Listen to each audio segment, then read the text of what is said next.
Hello everyone, जय हिंद। आज है 28 अप्रैल और आज के इस वीडियो में हम 28 अप्रैल से बनने वाले करंट अफेयर के सभी इंपॉर्टेंट क्वेश्चंस को कवर करेंगे। अब देखिए, काफी दिनों से आप लोग बेसब्री से इंतजार कर रहे थे ई बुक का।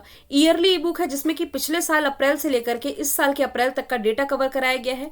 सब कुछ आपको टॉपिक वाइज मिलेगा, national, international, economy, sports, summits, governance, science and technology और मिसलेनियस। इसके अलावा 1000 से अधिक करंट अफेयर के क्वेश्चन वन लाइनर फॉर्मेट में मिलेंगे।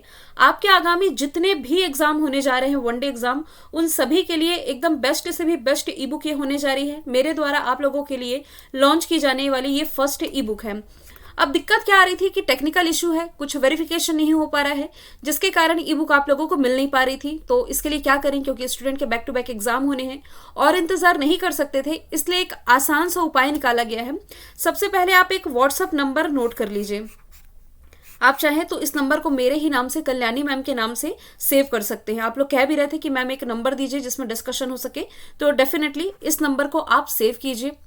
और एक यूपीआई आईडी आप लोगों को दी जा रही है जो यहां पर लिखी हुई है, अंकित बाबा 2121@YBL। डबल चेक कर लेंगे, है ना। तो इस यूपीआई आईडी में आपको 79 रुपीज पे करने हैं इस ई बुक के लिए, क्योंकि जैसे कि मैंने कहा था कि मार्केट में जितनी भी ई बुक आप लेते होंगे, जिसमें कि आप मंथली भी लेते होंगे तो 70 से 80 रुपए उसके चार्जेस होते हैं और फ्री की चीज की कोई वैल्यू नहीं करता है। तो इसलिए ये बुक आप लोगों के लिए लॉन्च की जा रही है मात्र 79 रुपीज में, और ये एक हफ्ते तक ही चालू रहेगी। इसके बाद इसे हम बंद कर देंगे। साथ ही गुड न्यूज ये दे दूं, जो स्टूडेंट भी इस ई बुक को परचेस करेंगे जनवरी से लेकर के अप्रैल तक, जैसे मैं आप लोगों को डिटेल में पढ़ाती हूँ, मतलब कि A4 साइज की जो फाइल है आप लोगों को मैं फ्री में ही प्रोवाइड करा दूंगी, तो उसके लिए टेंशन नहीं लेंगे। अब कुछ स्टूडेंट कहेंगे कि मैम हम मतलब थोड़ी सी गरीब हैं, दिक्कत है, तो देखिए मैं आप लोगों की समस्या बिल्कुल समझ सकती हूँ। ऐसी कोई भी परेशानी हो, कोई दिक्कत नहीं, आप मुझे मेल करिए। मेल आईडी मैंने अपनी दे ही रखी है आप लोगों को, मैं आपको फ्री में दे दूंगी, कोई दिक्कत नहीं है। आपकी पढ़ाई ज्यादा इंपॉर्टेंट है ना। और इसका सोल्यूशन भी मैंने बताया था। ऐसे स्टूडेंट जो पे नहीं कर सकते, भाई 10-10 रुपीज आप मतलब कॉन्ट्री कर लीजिए और 5-6 स्टूडेंट भी लेकर के इसे परचेस कर सकते हैं, ताकि आप लोगों पर भी ज्यादा बोझ इसका ना पड़े। तो आप इसमें पे करेंगे, 79 चार्ज है। स्क्रीनशॉट भेजेंगे इस व्हाट्सएप नंबर पर जो कि आपको मैंने दे दिया है। व्हाट्सएप नंबर पर जैसे ही ये रिसीव होगा, ज्यादा से ज्यादा 1 घंटे का टाइम लगेगा, अदरवाइज आपको देन एंड देयर ये जो ई बुक है हैंड ओवर कर दी जाएगी, तो आप इसे प्राप्त कर सकते हैं। ठीक है, तो चलिए रिवीजन कर लेते हैं। सूडान में हो रही अशांतियों से अपने नागरिकों को बचाने के लिए भारत ने जो ऑपरेशन चलाया है, ऑपरेशन कावेरी है। जापान ने रिसेंटली पहली गर्भपात गोली को मंजूरी दी है। अपना पड़ोसी देश है बांग्लादेश, इसके 22वें राष्ट्रपति शहाबुद्दीन चुप्पू बने हैं। नाटो द्वारा दुनिया का सबसे बड़ा साइबर रक्षा अभ्यास जिसका नाम लॉक सील्ड है, एस्टोनिया में शुरू हुआ है। भारत के पहले गांव के नाम से जाना जाएगा उत्तराखंड के माणा को, जो कि भारत के आखिरी गांव के नाम से पहले जाना जाता था। आईआईटी मद्रास अपना पहला ब्रांच ओपन करने जा रही है अफ्रीकी कंट्री तंजानिया में। सिप्री ने एक रिपोर्ट रिलीज की है जिसमें यह बताया गया है कि सेनाओं पर खर्च करने के मामले में भारत चौथे स्थान पर है, टॉप पर अमेरिका है।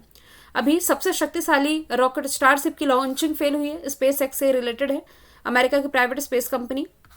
और दुनिया का सबसे महंगा शहर बना है न्यूयॉर्क। ये सभी क्वेश्चंस ऑलरेडी हम लोगों ने कल सॉल्व कर ही लिए थे।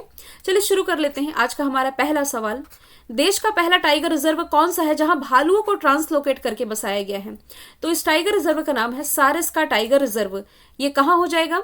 तो ये आपके राजस्थान वाले क्षेत्र में हो जाएगा। है टाइगर रिजर्व, लेकिन भालुओं को ट्रांसलोकेट आप लोगों को इंग्लिश वर्ड लगे, देखिए हिंदी मीडियम वाले, कहने का मतलब है स्थानांतरित किया गया है। ठीक है, एक सेकंड रुकिए, ये अटकने लगा। हाँ, तो स्थानांतरित किया गया। टाइगर रिजर्व है लेकिन यहाँ बाघों को बसाया गया है ना। तो और यहाँ पर भालुओं को तो बसाया ही गया है, तो बाघों के बाद बसाए जाने वाले ये दूसरे वन्य जीव बने हैं। कौन? भालू।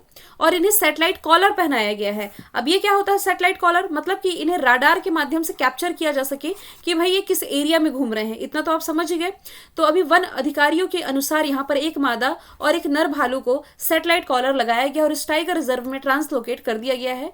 और भालुओं को ट्रांसलोकेट करके बसाने वाला ये पहला टाइगर रिजर्व बना है, जो कि स्थित है राजस्थान में। ठीक है, अच्छा, राजस्थान से ही आप यदि रिलेट करोगे तो भरतपुर का केवला देव नेशनल पार्क रिलेट कर सकते हो। इसके बारे में हालांकि कई बार मैंने आप लोगों को बताया भी है। क्यों? क्योंकि पहली बार ना अफ्रीका की बोमा तकनीक का इस्तेमाल यदि किसी नेशनल पार्क में किया गया, बोमा है ये, बोमा तकनीक, मैं अच्छे से लिख देती हूँ, अफ्रीका की बोमा तकनीक का इस्तेमाल करने वाला पहला जो नेशनल पार्क है ये भरतपुर जिले का केवला देव नेशनल पार्क ही बना था। अभी मैंने आपको बताया था कि मैनेजमेंट के मामले में यानी कि जो सर्वश्रेष्ठ टाइगर रिजर्व बना था ना, ये केरल का पेरियार टाइगर रिजर्व ही बना था। इसके अलावा भारत का 53वां टाइगर रिजर्व तो आपको मालूम है भाई कि रानीपुर वाइल्ड लाइफ सेंचुरी है। कहाँ है? उत्तर प्रदेश में है। तो ये 53वां बना था, लेकिन 52वां 52nd क्रम का बना था ना, ये बना था Ramgarh Vishdhari wild life sanctuary, जो कि राजस्थान में ही स्थित है। बांधवगढ़ टाइगर रिजर्व ये मध्य प्रदेश में स्थित है। चरणगंगा इसके बीचों बीच, चरणगंगा नदी इसके बीचों बीच से होकर के गुजरती है। हॉट एयर बलून की फैसिलिटी प्रोवाइड कराने वाला ये भारत का पहला टाइगर रिजर्व भी हो जाएगा। भाई टाइगर का डिस्कशन आया है तो recently prime minister Narendra Modi ने हाल ही में टाइगर सर्वे रिपोर्ट रिलीज की है, और टाइगर सर्वे रिपोर्ट के अनुसार एग्जैक्ट बाघों की संख्या कितनी बताई है मैंने आप लोगों को, ये हो जाएगी 3167। ठीक है, और टाइगर डे मनाया कब जाता है? ये आपका 29 जुलाई को मनाया जाता है। यदि मैं बात करूं प्रोजेक्ट टाइगर की शुरुआत कब से की गई थी, प्रोजेक्ट टाइगर की शुरुआत की गई थी 1973 से, 1973 से की गई थी। कहां से की गई थी? तो ये की गई थी जिम कॉर्बेट नेशनल पार्क से, जो कि कहाँ है? उत्तराखंड में हो जाएगा। तो इसके प्रोजेक्ट टाइगर के अभी 50 वर्ष पूर्ण होने के उपलक्ष्य में ही प्राइम मिनिस्टर नरेंद्र मोदी ने टाइगर सर्वे रिपोर्ट है जो कि रिसेंटली जारी की। तो ये तो हो गया टाइगर का डिस्कशन। यहाँ हम डिस्कस कर रहे हैं किसी भालू को बसाया गया। तो वैसे एक भालू वाला फैक्ट मैंने आप लोगों को बताया था, यदि आप रिलेट करें, कि सबसे उम्रदराज भालू, भारत का जो सबसे उम्रदराज भालू था ना, ये एग्जाम का पार्ट बन चुका है, इसका नाम था गुलाबो। 40 वर्षीय था ये, जिसकी वन विहार नेशनल पार्क में मौत हुई थी। ये वन विहार कहाँ है? तो ये भोपाल में हो जाएगा, जो कि मध्य प्रदेश की राजधानी है। अभी हाल ही में MMA यानी कि मिक्स्ड मार्शल आर्ट फेडरेशन का अध्यक्ष किसे बनाया गया है? तो महावीर सिंह फोगाट। नाम आप लोगों को सुना सुनाया समझ आ रहा होगा। तो बिल्कुल आप लोगों ने यदि दंगल मूवी देखी होगी, जिसमें कि आमिर खान ने महावीर फोगाट का ही रोल किया था। इनकी बेटियां गीता बबीता पर बेस ये फिल्म थी। ठीक है, तो इन्होंने जिस हिसाब से अपने बेटियों को ट्रेनिंग दी, जिस हिसाब से पूरा इन्हें ट्रेन किया ताकि ये नेशनल लेवल पर गोल्ड लेकर के आ सकी, तो इस बेस पर अब इन्हें मिक्स्ड मार्शल आर्ट की भी अब जिम्मेदारी दी जा रही है। तो ये जो MMA है ना, ये दुनिया भर में लाखों फॉलोअर के साथ दुनिया का सबसे तेजी से बढ़ता हुआ खेल आर्ट्स है, एक तरह का खेल मिक्स्ड मार्शल आर्ट है, और इसका जो मुख्यालय है ये मुंबई में है। ठीक है, तो जिन महावीर सिंह फोगाट की मैं बात कर रही हूँ ना, ये वरिष्ठ ओलंपिक कोच रह चुके हैं, और फिर गीता बबीता के पिता तो है ही। इन्हें भारत सरकार द्वारा द्रोणाचार्य पुरस्कार से भी सम्मानित किया जा चुका है। अब यदि हम भारत के कुछ महत्वपूर्ण खेल संगठन की बात करें तो ऑल इंडिया फुटबॉल फेडरेशन के अध्यक्ष कल्याण चौबे हैं। तो भारत में राष्ट्रीय स्तर पर ऑल इंडिया फुटबॉल फेडरेशन है, अंतरराष्ट्रीय स्तर पर है फीफा, जिसके अध्यक्ष जो है ये गियानी इन्फेनिटो हो जाएंगे, जिनका कार्यकाल भी बढ़ाया गया है। वैसे ही भारत में राष्ट्रीय स्तर पर है हॉकी इंडिया।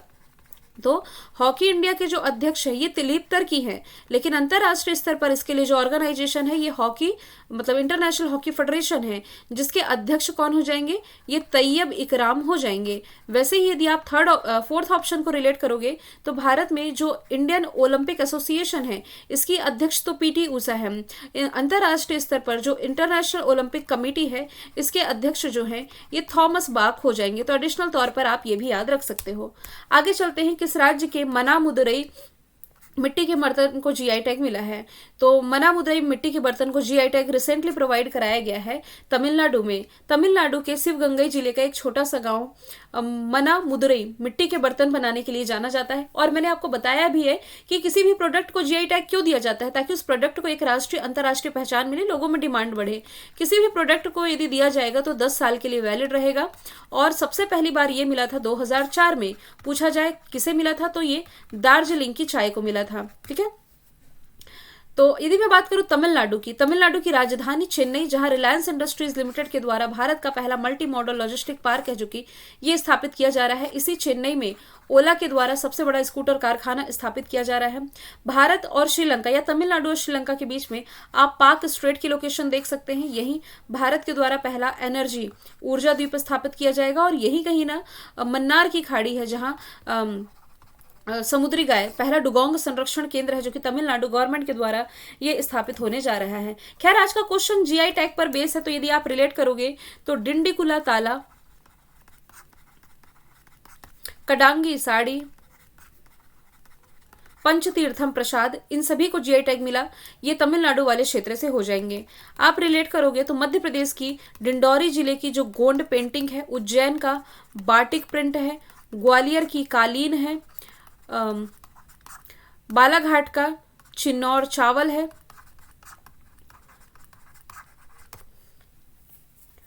और रिलेट करो, हाँ, मुरैना का गजक है, और रीवा का सुंदरजाम। हाल फिलहाल में इन प्रोडक्ट को जीआई टैग मिला है, जो आप किससे रिलेट करेंगे? मध्य प्रदेश से। जबकि बनारसी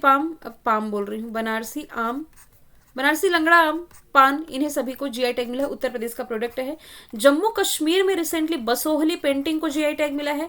और इसके अलावा मैं आपको बता चुकी हूं भाई, कश्मीरी केसर हो गया, गुच्छी मशरूम हो गया, इन सभी को ही जीआई टैग मिला है। ये सभी जम्मू कश्मीर के प्रोडक्ट हैं। प्रतिष्ठित सिडनी क्रिकेट ग्राउंड का नाम, देखिए ये थोड़ा सा टाइपिंग मिस्टेक है। किस खिलाड़ी के नाम पर सिडनी क्रिकेट ग्राउंड में एक गेट का उद्घाटन किया गया है? तो सचिन तेंदुलकर के नाम पर सिडनी क्रिकेट ग्राउंड में एक गेट का उद्घाटन किया गया। हालांकि इसमें ब्रायन लारा का भी नाम है, लेकिन इसमें सचिन तेंदुलकर का, जो कि क्रिकेट के भगवान माने जाते हैं, तो इन्हीं के नाम पर इस गेट का नाम रखा गया सिडनी क्रिकेट ग्राउंड में। सिडनी कहाँ है? ऑस्ट्रेलिया में है। अब देखिए, ऐसे क्वेश्चन में हमें क्या करना है कि बहुत ज़्यादा डिटेल में तो जाने नहीं है कि भाई किसी स्टेडियम का या किसी पवेलियन का, किसी क्रिकेट ग्राउंड का नाम किसी खिलाड़ी के नाम पर है। इसमें तो आप लोगों को इसका ऐसे लिखने के लिए आएगा नहीं, तो ऐसे क्वेश्चन को आप वन लाइनर फॉर्मेट में ही याद रखें। सचिन तेंदुलकर, जो कि यूनिसेफ के 20 साल तक एम्बेसडर रहने का रिकॉर्ड इन्होंने बनाया है। सेवलॉन, जो कि एक हैंड वॉश ब्रांड है, इसके दुनिया के पहले ब्रांड एम्बेसडर यही बने हैं। रानी रामपाल के नाम पर यदि आप रिलेट करोगे तो रायबरेली स्टेडियम का नाम, मतलब रायबरेली हॉकी स्टेडियम किया गया है। पुणे में एक स्टेडियम का नाम नीरज चोपड़ा के नाम पर, देखो रानी रामपाल हॉकी से रिलेटेड, नीरज चोपड़ा जवेलियन थ्रो, भाला फेंक से रिलेटेड, सुनील गावस्कर क्रिकेटर है, तो इंग्लैंड में मतलब लिसेस्टर क्रिकेट ग्राउंड का नाम जो है इन्हीं के नाम पर रखा गया था। आगे चलते हैं। नेस्कॉम ने अपना नया चेयरपर्सन किसे नियुक्त किया है? तो अनंत माहेश्वरी बन गए हैं नेस्कॉम के नए अगले चेयरपर्सन। नेस्कॉम यानी कि national association of software and services companies, जिसकी स्थापना 1998 में हुई और दिल्ली में इसका हेडक्वार्टर है। भाई फिक्की का भी हेडक्वार्टर दिल्ली में है और फिक्की के अभी हाल ही में डायरेक्टर जनरल शैलेश पाठक बने हैं। ठीक है, और फिर इसके अलावा Rajesh Malhotra press information bureau PIB के महानिदेशक अनिल चौहान भारत के नए सीडीएस बन गए हैं। मन की बात के 100 एपिसोड पूरे होने पर प्राइम मिनिस्टर नरेंद्र मोदी जी स्मारक सिक्का लॉन्च करने जा रहे हैं। ये 100 रुपए का स्मारक सिक्का होगा। 23 अप्रैल 2023 को जब ये 100वां एपिसोड प्रसारित होगा तब इस सिक्के को लॉन्च किया जाएगा, क्योंकि ये जो मन की बात है ना, इस कार्यक्रम की शुरुआत प्राइम मिनिस्टर नरेंद्र मोदी ने 2014 में की थी, जो कि हर महीने के आखिरी रविवार को ऑल इंडिया रेडियो पर 11 बजे प्रसारित किया जाता है। तो बस 100 रुपए का सिक्का जारी होने जा रहा है, क्योंकि 100 एपिसोड पूरे होने जा रहे हैं। किसके? मन की बात की शुरुआत कब से हुई थी? 2014 से। International Chernobyl disaster remembrance day कब मनाया जाता है? तो ये 26 अप्रैल को मनाया जाता है। अब देखिए, ये क्वेश्चन मैं ना 1-2 दिन से देख रही थी, लेकिन कंटेंट में पिक नहीं कर रही थी, क्योंकि मुझे लगा इंपॉर्टेंट डे तो मैं आप लोगों को कवर करा ही रही हूँ। लेकिन इस क्वेश्चन को आज पिक करने का पर्पस मुझे इंपॉर्टेंट डे बताना नहीं था। आज मुझे ये बताना था क्योंकि एग्जाम में ना स्टैटिक फॉर्म में ये पूछा जाता है कि ये जो चेरनोबिल परमाणु घटना थी, ये थी कहाँ की? तो इसे आप याद रखेंगे कि भाई ये यूक्रेन वाले क्षेत्र में हुई थी, है ना। यूक्रेन के प्रेपियाद शहर में ये घटना हुई थी और इस घटना के बाद इस क्षेत्र में ना काफी बड़े क्षेत्रों में रेडिएशन फैल गया था। 1986 की घटना है, उस समय यूएसएसआर हुआ करता था। बाद में फिर 1991 में यूएसएसआर ये 15 देशों में टूट गया, वो अलग बात है। तो ये जो चेरनोबिल परमाणु घटना थी, ये थी 1986 की। कहाँ की घटना थी? तो ये यूक्रेन की घटना थी। बाद में फिर यूनाइटेड नेशन के द्वारा 2016 में 26 अप्रैल को ये दिन घोषित किया गया। 22 अप्रैल को हमने पढ़ रखा है भाई, अर्थ डे मनाया गया है। 25 अप्रैल को मलेरिया दिवस मनाया गया है और 19 अप्रैल को लीवर डे मनाया गया है। 18 अप्रैल को हेरिटेज डे विरासत दिवस मनाया गया है। 17 अप्रैल को हीमोफीलिया डे मनाया गया है। ठीक है, अब ये लास्ट का प्रश्न रिवीजन के लिए भाई, एक स्टूडेंट कल कमेंट कर रहे थे कि मैम आप वीडियो को मतलब कि इनकम के चक्कर में आप कंटेंट नहीं रख रही। भाई यदि मुझे 1 घंटे का वीडियो बनाना, मुझे क्या दिक्कत है? और ही अच्छा, मेरा वॉच टाइम बढ़ेगा और फिर मुझे ही ज़्यादा इनकम होगी। लेकिन मैं फिर से वही कहूँगी कि आप लोग क्वांटिटी पर फोकस मत कीजिए, क्वालिटी पर। ऐसा होता है कि कभी दिन में 1 ही 2 इंपॉर्टेंट न्यूज होती है, किसी दिन ऐसा होता है कि 10 इंपॉर्टेंट होती है। तो आई एम सॉरी, मैं कंटेंट बढ़ाने के चक्कर में अपनी क्वालिटी खराब नहीं करूंगी। आपको यदि लगता है कि कंटेंट कम है तो आप दूसरा प्लेटफॉर्म ज्वाइन कर सकते हैं। अदरवाइज जो स्टूडेंट ट्रस्ट बनाए हुए हैं, जो सालों से फॉलो कर रहे हैं, और मैं अश्योर करती हूँ कि आपके एग्जाम के लिए, चाहे कोई सा भी एग्जाम हो, स्टेट पीसीएस हो, 1 डे एग्जाम हो, मैं कोई भी कंटेंट या कोई भी क्वेश्चन छोड़ूंगी नहीं। तो थोड़ा सा ट्रस्ट कर ही सकते हैं आप। ये क्वेश्चन ऑलरेडी हम लोगों ने पढ़ा है कि जल निकायों की जो पहली गणना जारी की गई, पश्चिम बंगाल में जल निकायों की संख्या सबसे ज्यादा है, सिक्किम में सबसे कम है। पश्चिम बंगाल की राजधानी हो जाएगी कोलकाता, हुगली नदी के किनारे बसी हुई है। इसी हुगली नदी पर भारत का पहला अंडर वाटर मेट्रो ट्रेन जो है चलने जा रही है और इसी का ट्रायल रिसेंटली हुआ है। इस साल के दिसंबर तक ये चल जाएगी। ठीक है, और अभी जो सबसे अधिक कमाई करने वाले मुख्यमंत्रियों की लिस्ट जारी की गई थी, तो ममता बनर्जी बस है पश्चिम बंगाल के मुख्यमंत्री, जिनकी कमाई 1 करोड़ से कम है। सबसे ज्यादा कमाई वाले मुख्यमंत्री ये जगन मोहन रेड्डी है, आंध्र प्रदेश के मुख्यमंत्री। ई व्हीकल का सबसे ज्यादा रजिस्ट्रेशन कहीं किया गया है तो उत्तर प्रदेश है, ये तो पढ़ा ही चुके हैं। और ऑनलाइन गेमिंग के मामले में भी उत्तर प्रदेश टॉप पर है। एनीमिया मुक्त भारत सूचकांक में जो राज्य टॉप पर है मध्य प्रदेश है। मिशन इंद्रधनुष वैक्सीनेशन से रिलेटेड है, ओडिशा इसमें टॉप पर रहा है। एमएसएमई क्षेत्र में भी ओडिशा टॉप पर है। ओडिशा ने इस साल का FIH men's hockey world cup host किया था, जिसमें कि विजेता इसमें जर्मनी रहा था। ओडिशा की कंधमाल हल्दी रिलेट कर सकते हो, जिसे GI टैग मिला। मध्य प्रदेश का कमलापति रेलवे स्टेशन रिलेट कर सकते हो, जो कि भारत का पहला वर्ल्ड क्लास रेलवे स्टेशन है। यहीं से recently prime minister Narendra Modi ने नई वंदे भारत ट्रेन है जो कि लॉन्च कर दी है। मैंने कल आप लोगों से पूछा था AIIB ने पहला विदेशी कार्यालय कहाँ खोला है? अबू धाबी में। आज का सवाल है, किस राज्य सरकार ने एक पंचायत एक खेल मैदान योजना की शुरुआत की है? आंसर इसका कमेंट बॉक्स में बताइएगा। स्टूडेंट प्लीज आप मुझसे टेलीग्राम पर जुड़ जाइए। आज मैं फिर से अपनी टेलीग्राम ID बता रही हूँ, कल से मेंशन कर दूंगी कमेंट बॉक्स में, कल्याणी मैम ऑफिशियल, सभी कैपिटल लेटर में है और आगे चल करके कॉपीराइट का साइन है।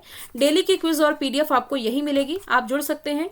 और ई-बुक परचेस करना जरूरी है या नहीं, ये यदि आप मुझसे पूछें, ऐसे स्टूडेंट जो डेली के नोट्स बनाते आ रहे हैं 1 साल से, कुछ कंटेंट इन्होंने छोड़ा नहीं है, तो कोई जरूरत नहीं है। ई-बुक आप खरीदे, आप उसी से रिवीजन कर सकते हैं। अब इसके प्रिंट आउट निकलवाने की जरूरत नहीं भाई, रिवीजन के लिए कम से कम पेजेस में रखा गया है ताकि आप रिवीजन ना कराएं। एक काम करूंगी, ई-बुक के लिए आप लोगों के लिए अलग से एक 5 मिनट का वीडियो बना दूंगी, उसके लिए चिंता ना करें आप। ठीक है, फिर हम मिलेंगे नेक्स्ट वीडियो के साथ। Thank you so much.